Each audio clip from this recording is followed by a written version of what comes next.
In the 1970s, a single fish species invaded American waters and multiplied so explosively that within 2 decades, it represented over 90% of the biomass in some river systems. Fishermen called it a plague. State governments declared war on it. Conservation groups labeled it an ecological disaster. This fish became America's most hated aquatic species, a symbol of environmental destruction that threatened to collapse entire ecosystems. Today, that same species generates over $10 billion annually for the American economy. It feeds millions of families every week. It employs tens of thousands of workers across dozens of states. What was once poison is now profit. What was once despised is now dinner. How did a species once despised by fishermen become the backbone of a $10 billion industry?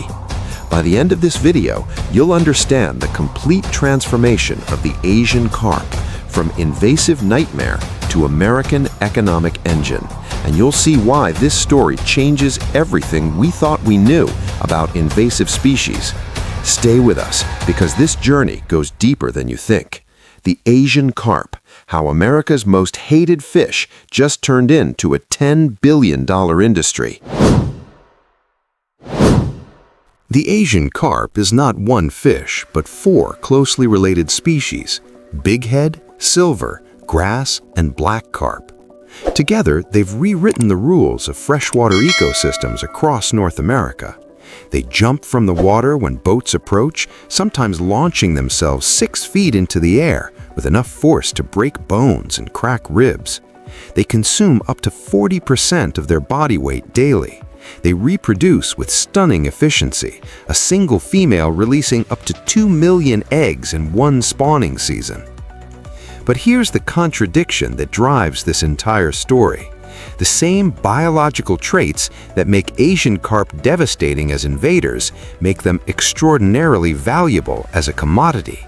Their rapid growth, their voracious appetite, their ability to thrive in varied conditions, these aren't just problems, they're profitable features when properly channeled.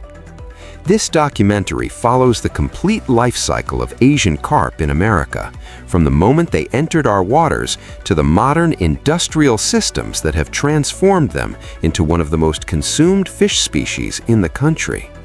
We'll trace their journey through history, through ecosystems, through factories, and finally onto dinner plates across the nation.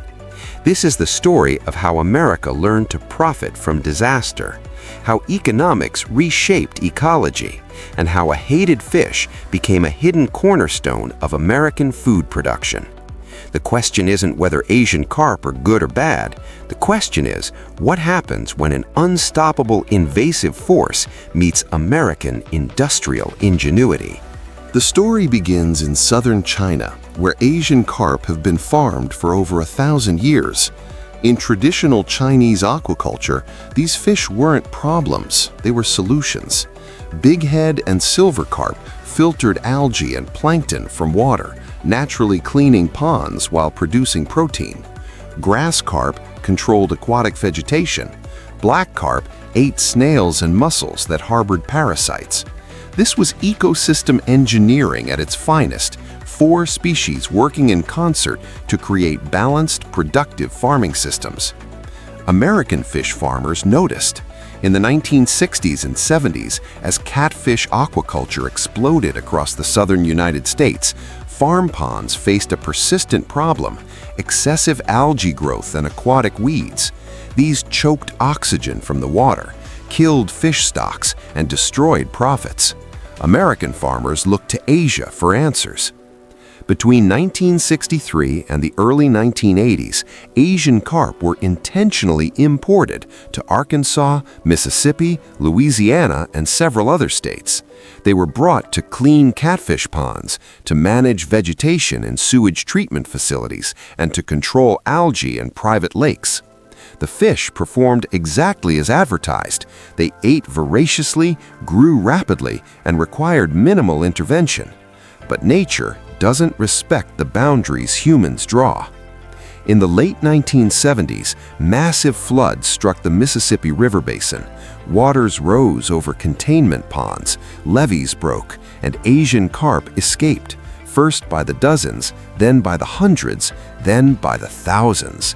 They entered the Mississippi River system, the largest river network in North America, a 40,000-mile highway of interconnected waterways touching 31 states. What happened next was exponential. Asian carp populations didn't just grow, they exploded. Without natural predators, without parasites or diseases that kept them in check in Asia, and with abundant food sources in American rivers, the carp reproduced at rates American ecosystems had never seen. By the 1990s, they dominated entire stretches of the Mississippi and Illinois rivers. By the 2000s, they'd reached the doorstep of the Great Lakes, threatening the largest freshwater system on Earth. Commercial fishermen were furious. Asian carp competed with native species like paddlefish and big-mouth buffalo, fish that had supported livelihoods for generations. Recreational anglers found rivers clogged with jumping carp that interfered with fishing and boating. Conservation biologists sounded alarms about collapsing food webs and disappearing native fish. Politicians responded with emergency measures. Illinois spent hundreds of millions installing electric barriers in canals to prevent carp from entering Lake Michigan. Kentucky held annual carp fishing tournaments, offering cash prizes for the most fish caught. Federal agencies poured funding into research, hoping to find biological controls or environmental solutions. The narrative was set. Asian carp were invaders, aliens, destroyers. They were America's aquatic enemy number one. Every news story, every government report, every conservation campaign reinforced the same message. These fish didn't belong, and they needed to be eliminated. But buried in that crisis was an overlooked reality. There were now billions of pounds of edible, fast-growing, protein-rich fish swimming in American waters, and someone, eventually, was going to figure out how to turn that into money. Let's be clear about the damage first. Asian carp fundamentally altered river ecosystems across the American heartland. They're filter feeders, consuming massive quantities of plankton and algae that form the base of the aquatic food chain. When carp populations surge, they outcompete native filter-feeding species like gizzard shad, paddlefish, and various mussels. These native species evolved in balance with their environment. Asian carp didn't evolve here, they invaded, and they feed with an efficiency that native species simply can't match. Studies from the Illinois River showed that after Asian carp establishment, native fish populations declined by as much as 35% in some areas. Paddlefish, ancient fish that existed alongside dinosaurs, found themselves starving in rivers where food had always been abundant. Commercial harvests of native species plummeted, costing fishing communities millions in lost revenue. The ecological impact extended beyond competition. Silver carp, famous for their jumping behavior, presented physical dangers. Boaters on the Illinois and Mississippi rivers reported injuries from fish leaping into boats. In 2003, a teenager suffered a broken jaw when a silver carp jumped into her family's boat. Insurance companies began categorizing Asian carp strikes as boat accident hazards. Fear and misinformation amplified the problem. Media coverage portrayed Asian carp as unstoppable monsters devouring everything in their path. The reality was more nuanced, but nuance doesn't drive headlines. Public perception solidified. These fish were pests, period. Yet, as populations grew into the millions, some people began asking different questions. If these fish reproduce so efficiently, couldn't they be harvested commercially? If they grow so fast, couldn't they feed people? If they're already here in massive numbers, couldn't we profit from the problem instead of just fighting it? The benefits, when examined objectively, were substantial. Asian carp are extraordinarily efficient at converting feed into flesh. In farming operations, they reach market size in 18 to 24 months, faster than many native species. They tolerate a wide range of water conditions, reducing farm mortality rates. They don't require expensive high-protein feed. They filter natural plankton and algae, which dramatically lowers production costs. From a nutritional standpoint, Asian carp are rich in protein and omega-3 fatty acids. The flesh is white, mild-flavored, and versatile in cooking. In Asian markets, these fish command premium prices. The challenge wasn't the quality of the fish. The challenge was the reputation. American entrepreneurs and state agencies began reframing the narrative. Instead of calling them Asian carp, marketing campaigns tried names like silverfin and copi. Instead of emphasizing their invasive status, they highlighted sustainability. Here was a wild-caught fish that needed to be harvested, an environmental solution that also fed people. The commercial fishing industry adapted quickly. By the early 2010s, specialized harvesting operations emerged along the Mississippi and Illinois rivers. These weren't traditional hook and line fishermen. These were industrial-scale operations using boats, nets, and processing systems designed specifically for carp. The economic transformation accelerated. In 2012, approximately 15 million pounds of Asian carp were commercially harvested from the Mississippi River Basin. By 2020, that number exceeded 45 million pounds. The wholesale value grew from under $2 million to over $20 million in less than a decade. But wild harvest was only the beginning. The real financial explosion came when American aquaculture companies recognized what Asian fish farmers had known for centuries. These fish weren't just harvestable, they were farmable at massive scale. And that's when the $10 billion industry truly took shape. Modern Asian carp aquaculture in America is a study in controlled chaos. These fish, so problematic in the wild, become remarkably manageable in purpose-built farming systems. The typical operation begins with brood stock selection. Farmers maintain breeding populations of mature carp, usually 3 to 4 years old, kept in specialized holding ponds. In spring, when water temperatures rise above 68 degrees Fahrenheit, hormonal changes trigger spawning readiness. Farmers can induce spawning through hormone injections, allowing precise control over reproduction timing. A single spawning event is staggering. One female bighead carp releases between 500,000 and 2 million eggs. These eggs are semi-buoyant, drifting in water currents, which in natural rivers means they disperse downstream. In farming operations, eggs are collected in specially designed hatching tanks where constant water flow mimics river conditions. Within 48 to 72 hours, eggs hatch. The larvae, barely visible, survive on yolk sacs for the first few days. Then they begin feeding on microscopic zooplankton. This is the critical phase. Farmers must maintain exact water quality, temperature, and food availability, or mortality rates spike. After 2 to 3 weeks, surviving fry are moved to nursery ponds. These are shallow, heavily monitored environments where young carp grow rapidly. By 6 to 8 weeks, the fish reach fingerling size, about 3 to 4 inches long. Survival rates in well-managed operations exceed 70%, extraordinarily high for any fish species. Fingerlings then move to grow-out ponds, the main production environment. These ponds range from 5 to 20 acres, filled with 2 to 4 feet of water. Unlike catfish or salmon farms that require expensive pelleted feed, Asian carp operations rely on natural productivity. Farmers fertilize ponds with organic matter, chicken manure, or agricultural byproducts. This fertilization triggers plankton blooms, and the carp feed naturally, filtering thousands of gallons of water daily. Growth rates are remarkable. In ideal conditions, bighead carp gain 3 to 5 pounds per year. By 18 to 24 months, they reach market size of 8 to 12 pounds.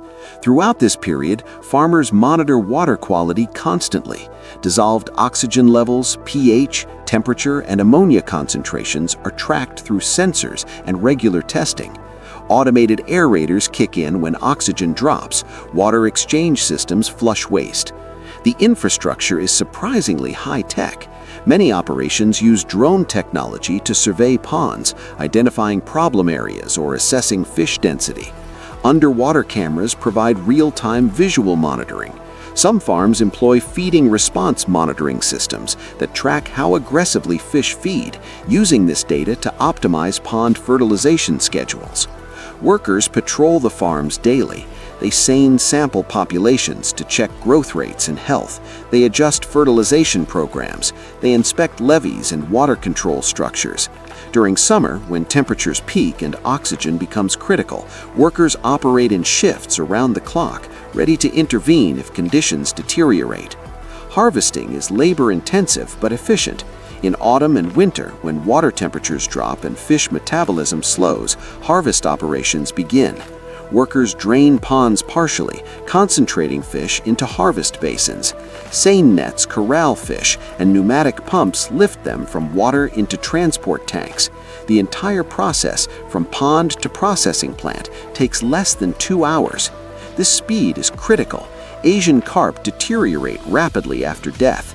The flesh softens, flavors degrade, and market value plummets. The industry solved this through vertical integration, building processing facilities directly adjacent to farms, or establishing live transport systems that keep fish alive until the moment of processing. The scale of modern American Asian carp farming is difficult to comprehend until you see the numbers. A single well-managed operation might maintain 2,000 acres of production ponds, producing over 10 million pounds of fish annually. Multiply that across dozens of operations in states like Kentucky, Illinois, Arkansas, and Mississippi, and you begin to understand how this species generates billions in economic value. But farmed fish are only part of the equation. The wild harvest continues, feeding directly into the same processing infrastructure. Together, farmed and wild-caught Asian carp create a supply chain that rivals traditional American aquaculture species. And that supply chain leads to one critical juncture, the processing plant. Inside a modern Asian carp processing facility, the transformation from living fish to market-ready product happens with industrial precision. The process begins at the receiving dock. Live transport trucks arrive from farms or wild harvest operations. Fish swim in oxygenated tanks, still alive and healthy. Workers pump fish from trucks into holding tanks inside the facility. These tanks maintain ideal conditions, keeping fish stress-free and preserving quality. From holding tanks, fish enter the processing line. The first station is stunning. Fish are moved through an ice water slush or exposed to electrical stunning systems that render them unconscious instantly. This step is crucial not just for humane treatment, but for quality.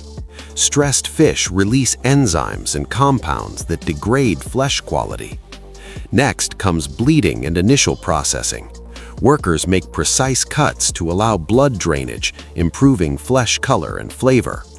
The fish move along conveyor systems into descaling stations, where mechanical brushes remove scales. Water jets rinse away debris.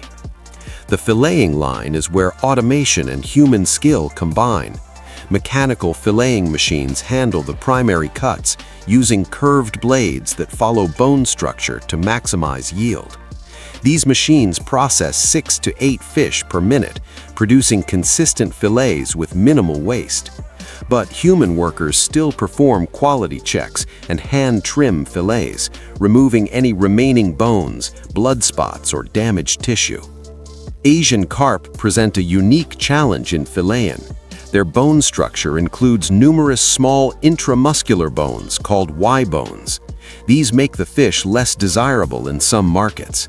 The industry responded with specialized equipment that identifies and removes these bones through precision cutting, or produces deboned minced meat for value-added products.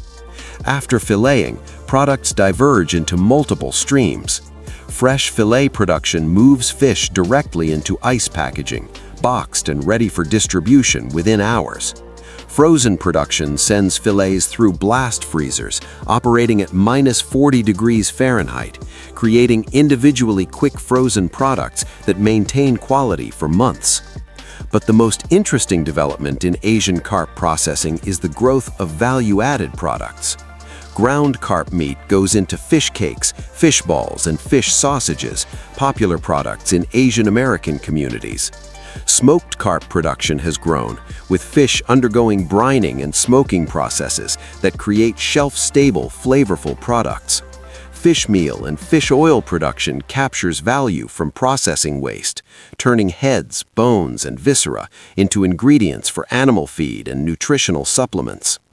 The factories themselves are marvels of cold chain logistics. Temperature-controlled zones maintain specific environments for each processing stage. Blast freezers, refrigerated storage, and climate-controlled packing areas ensure product never enters the danger zone, where bacterial growth accelerates. Stainless steel surfaces throughout the facility allow for constant sanitation. High-pressure hoses and chemical cleaning systems run between shifts, maintaining food safety standards. Quality control happens at multiple checkpoints. Workers pull samples from every production batch, testing for bacterial contamination, measuring flesh firmness, checking color consistency, and verifying that products meet customer specifications. Traceability systems track each batch from source pond or river through processing to final package, allowing rapid response if any quality issues emerge. The pace inside these facilities is relentless. A mid-sized Asian carp processing plant might handle 50,000 to 100,000 pounds of fish daily. Workers operate in choreographed patterns, each person responsible for specific tasks that keep the line moving. Conveyor systems hum constantly.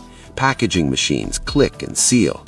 Forklifts shuttle pallets of finished product to loading docks where refrigerated trucks wait. The economic impact extends beyond the processing plant walls. These facilities employ hundreds of workers in rural communities where manufacturing jobs are often scarce.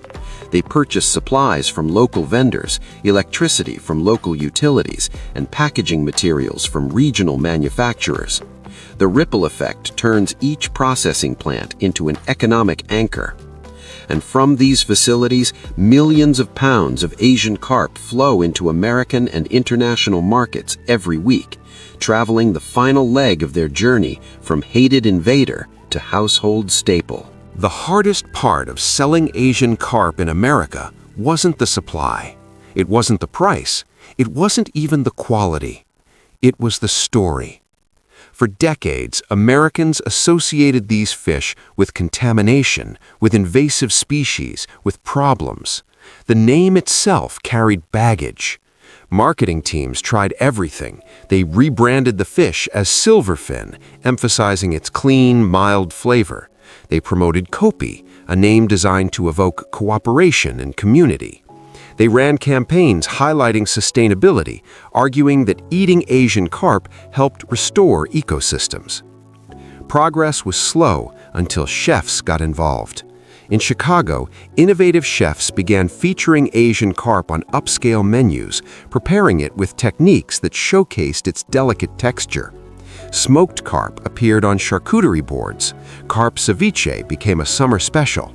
Fish tacos made with carp sold alongside more traditional offerings. The message was clear: this fish deserved respect. The Asian American culinary community played a crucial role. In Chinese, Vietnamese, and Filipino restaurants across the country, Asian carp found natural homes. These communities never viewed the fish as problematic. They knew it as lian yu, or yung yu, familiar species from their home cuisines. They prepared it steamed with ginger and scallions, braised in soy sauce, fried, crispy, and served with sweet and sour sauce, made into fish head soup, a delicacy in many Asian cultures. In home kitchens, Asian carp began appearing in weekly meal rotations. The economics were undeniable. At $2 to $4 per pound, fresh or frozen Asian carp cost half to a third the price of salmon, tilapia, or cod. For budget-conscious families, especially in communities hit by inflation and rising food costs, Asian carp offered quality protein at accessible prices. The culinary versatility helped adoption. Asian carp has mild, slightly sweet flavor and firm white flesh. It holds up well to strong seasonings and diverse cooking methods. Blackened carp became popular in southern cooking traditions. Carp fish fries, modeled on catfish fries, emerged as community events in Mississippi river towns. Grilled carp steaks appeared at summer barbecues. The fish absorbed marinades beautifully, taking on whatever flavor profile cooks wanted. One particularly successful culinary innovation came from Illinois, where the state partnered with celebrity chefs to develop carp recipes specifically designed for American palates. They created pan-seared carp with lemon butter sauce, beer-battered carp sandwiches, carp po' boys, and carp fish and chips. Recipe videos spread online, normalizing the fish in mainstream American cooking. The processed products gained traction too. Carp fish sticks appeared in school lunch programs, offering sustainable, domestically sourced protein to millions of children. Smoked carp earned comparisons to smoked whitefish and became popular at delicatessens. Fish balls made from minced carp found their way into hot pot restaurants and Asian grocery stores. Restaurant chains began experimenting. Regional seafood chains added carp to their menus, marketed as a sustainable local option. Fast casual concepts tested carp bowls, combining the fish with grains, vegetables, and flavorful sauces. Every successful menu addition created demand, which created incentive for more fishing and farming, which lowered prices, which drove more adoption. The transformation wasn't universal. Plenty of Americans still refused to try Asian carp, anchored by years of negative press. But the trend line was clear. Consumption rose year over year. By the early 2020s, conservative estimates suggested Americans consumed over 60 million pounds of Asian carp annually, a number that continued growing. The culinary story of Asian carp is ultimately a story about perception and economics colliding. When a quality product becomes affordable and accessible, when chefs validate it and communities embrace it, even the most hated fish can find its place at the table. And sitting at that table, eating a fish that once symbolized environmental disaster, Americans unknowingly participate in one of the most unusual economic transformations in modern food history. We began with a question. How did America's most hated fish become the foundation of a $10 billion industry? The answer lies in the intersection of necessity, economics, and adaptation. Asian carp became valuable not despite being invasive, but partially because of it. Their abundance created opportunity. Their efficiency made them profitable. Their availability in domestic waters offered food security in an era of global supply chain uncertainty. The $10 billion figure encompasses the entire value chain: farming operations, wild harvest commercial fishing, processing facilities, transportation and logistics, retail and food service sales, and exports to international markets where Asian carp command premium prices. It includes direct jobs, supporting industries, and regional economic impacts in dozens of states. But the story of Asian carp isn't finished. The ecological concerns remain real. These fish still compete with native species. They still threaten the Great Lakes. Electric barriers and other control measures cost taxpayers hundreds of millions annually. The industry hasn't solved the environmental problem. It's simply found a way to profit from it. Looking forward, the trajectory seems clear. As wild populations remain high, commercial harvest will continue. As farming operations mature and scale, production costs will decrease and availability will increase. As culinary acceptance grows, particularly among younger Americans less tied to old stigmas, demand will rise. Some researchers propose an ambitious solution: harvest Asian carp populations so aggressively that they're brought under control, while simultaneously supplying a booming food industry. Others question whether this is possible, suggesting that even intensive harvest won't meaningfully reduce populations in connected river systems. What's certain is that Asian carp have permanently altered American freshwater ecosystems and American aquaculture. They're part of our waterways now, part of our economy, part of our food system. The fish that was supposed to be temporary became permanent. The fish that was supposed to be eliminated became essential. This is the paradox at the heart of modern environmental management. Sometimes the solution to an invasive species isn't eradication. Sometimes it's incorporation. Sometimes the best way to control a problem is to make it valuable, to give people economic incentive to manage it, harvest it, and benefit from it. The next time you see a fish labeled as silverfin or copi in your grocery store, remember that you're looking at one of the most dramatic species transformations in American history.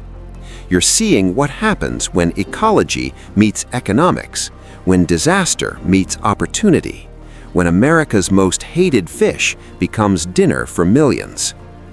The Asian carp story isn't a simple narrative of good versus evil, native versus invasive. It's a complex story of adaptation, survival, and the unexpected ways that humans and nature reshape each other. It's a story still being written in rivers, on farms, in processing plants, and in kitchens across America. And it's a story worth understanding, because it shows us something fundamental about how we'll navigate the environmental challenges ahead, with creativity, with pragmatism, with a willingness to see opportunity in crisis, and with the recognition that sometimes the solutions we need don't look anything like what we expected.